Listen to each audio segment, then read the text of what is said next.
Good morning, hope you're doing really well. Beautifully warm morning that almost forced me to get up quite early today just because it was just so humid out in the air, and which inspired me to go to a place which really again defines probably Phoenix history. Won't be the biggest place you're ever going to see, might not necessarily even be the most difficult place to go and find and explore, but it's these little tiny little sort of hidden relics that we find which give us a really interesting walk through our industrial past. And I won't say too much, but just trust me on this one. Hopefully it's going to be very pretty, very beautiful and very historically interesting. Stay with me, come on.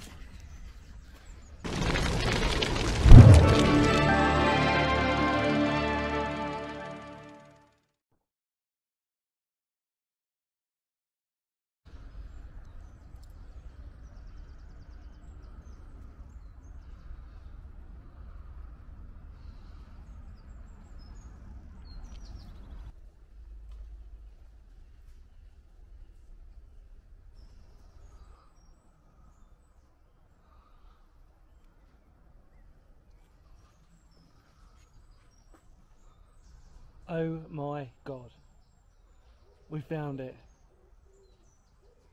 Now, even though this might be quite a small tunnel for a lot of you, the historical importance of this is just huge. And the fact now that I've just realised that I'm now on what would have been the Basingstoke Canal, this is mind-blowing. So this is called, I'll give you the history now, this was called Little Tunnel. A little Basingstoke tunnel, and it was constructed and finished in around 1793, and it's only 150 feet long. Like I said, it's a little tunnel. Oh my God, how beautiful is that? And it's grade 2 listed. You can see loads of people have been here before, which I totally understand. Lots of graffiti, farmers sort of like mechanical machinery there as well. And what we're standing in would have been part of the Basingstoke Canal, which is just remarkable. So yeah, 150 feet long, built in 1793.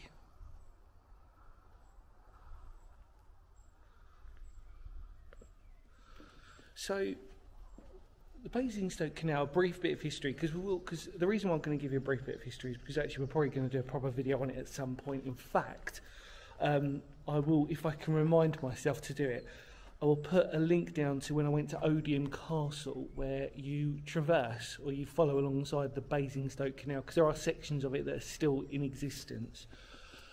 And really the design, in brief, the history of Basingstoke Canal was it was built to support agricultural farming, so that they could go to the farmers' markets up in London. So basically the canal gave the farmers all around here, ironically seeing a bit of farming machinery, access. So like basically like a sort of water motorway, should we politely say that? And it started in 1787, and then the canal was finished in around 1794. So forgive me on my dates because I'm literally doing it from memory. So yeah, 1794, I think was when it was finished. So forgive me any of you Basingstoke Canal enthusiasts, I do apologise. And this was one of the sections from that.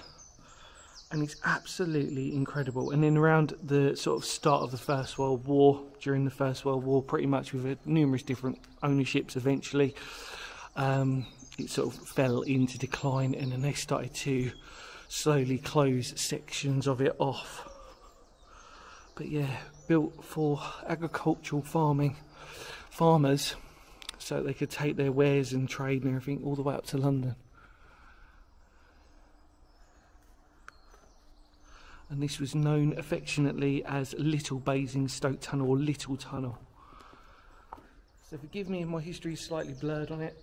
Like I said, I will do a very special video on this at some point, but let's try and get around the other side. I'm wearing shorts, so as you can imagine, probably the wrong time to do this when there's loads of stinging nettles in. but it is very steep on either side. So forgive me, I'm not gonna.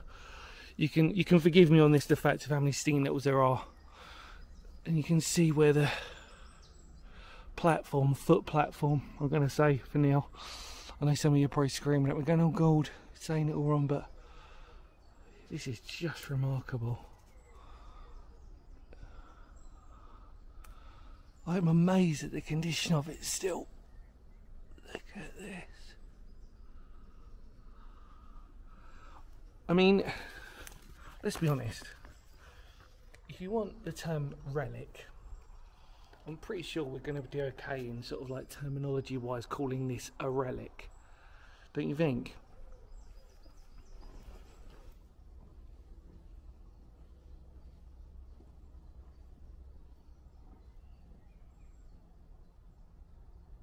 So here we are up on the foot section. It's interesting, it's actually quite narrow when you're up here. You didn't realise how narrow it is until you actually stand on it. And even though, like I said, it's only about 150 foot long, actually when you're in it, it does feel slightly bigger than that. And even though nature and the farmer and other people have been time slowly putting this to decay, it is incredible that this still survives. And it's beautiful. I mean, the history of the Basingstoke Canal, I mean, like I said, there's a heritage site, there's loads of stuff. I mean, like I said, the only section that I've really covered is when I've been to Odium Castle. And again, I will put a link down to that video if you want to sort of just see the sort of sections. I did film a little bit of it. And I mean, how historically important for a brief period of time, industrial wise, this was. And obviously, like I said, you know, some amazing photos and, you know, of it being in former use. And you can imagine how high the water level probably would have come up to, because I'm sort of thinking it's probably about 5 foot, I reckon, from base to top with the wall ish. Maybe a little bit less, 411 maybe, but just stunning piece of history and a true, like I said, true relic. And I always think to myself, you know, of all the tunnels that you go through and that I've explored especially, I've always made the point that sometimes the smaller tunnels are just as important. And actually, this is the first, I think this is the first, well no, technically it's the second one, because there was a repurposed one that got used into a train tunnel. This is technically the first purpose-built canal tunnel that we've actually put on the channel. And I'm aware that obviously Basingstoke Canal does have a few more hidden treasures and secrets that we will probably explore at some other point, but this to me is probably the most important one, if I'm being really honest. And just the graffiti of people, travellers throughout the years who have made their marks on here with the chalk. Like I said, it's just incredible to see. There's graffiti October 99.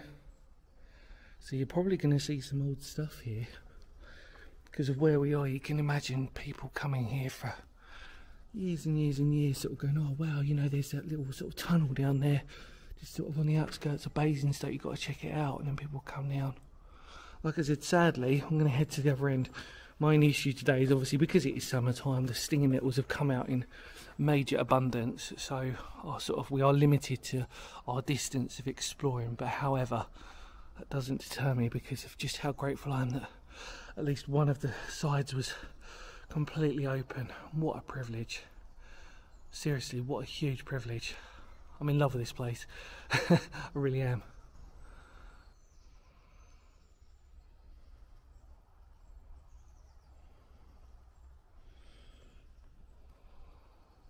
I really am in love with this place. Really am. Yeah, trying to think of that word, and it's towpath is the word we're looking for, everybody. Towpath. The platform, which it is a platform for all intents and purposes. Obviously, now that it's dry, it probably wouldn't have been when it wasn't. But yeah, towpath. There we go. Complete brain fog, excuse me. So, what I wanted to do was, want to just read you a little quote from Tony Harmsworth.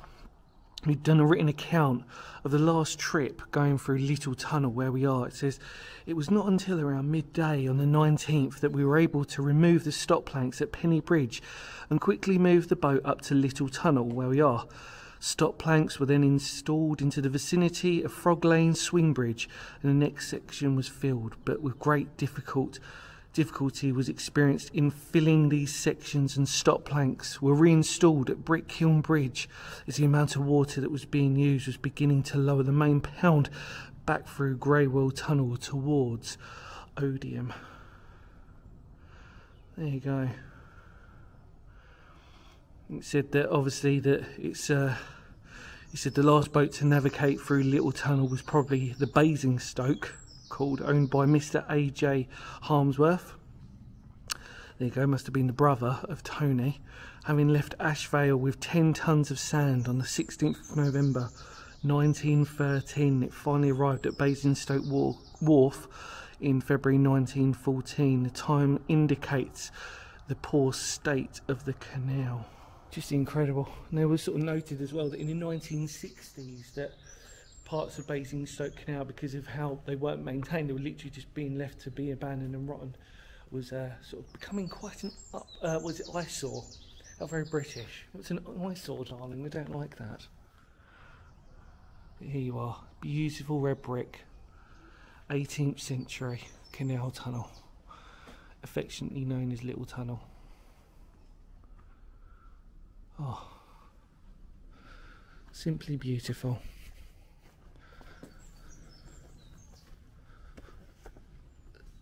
Look at that. Nature is, as you can hear, out in full abundance today. You can see how overgrown it is. Wouldn't change it for the world though. Really wouldn't.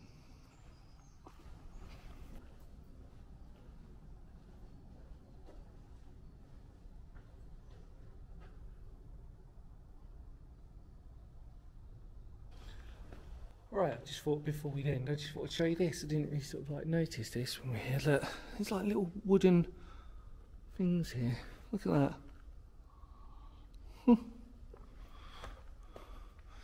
Might not mean anything, but it might mean something. I have no idea what they are. How interesting though.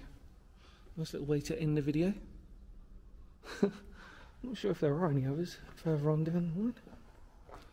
No, just there.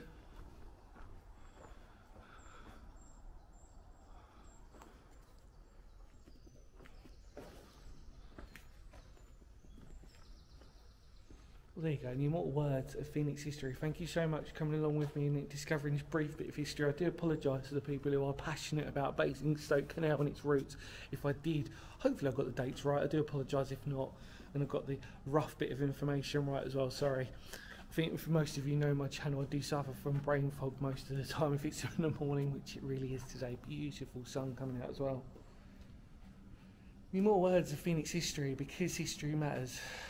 I mean, doesn't it just today? What an incredible piece of history. I will say goodbye to all of you, and yeah, I'll see you all very soon. You know the drill by now. Come on, spread the word of the channel, by the way, please, and like the video if you'd like to. Don't have to. And yeah, hopefully I did a good job of this. Hopefully for some of you out there, you really enjoyed it. So yeah, there we go. Come on in. Kapow.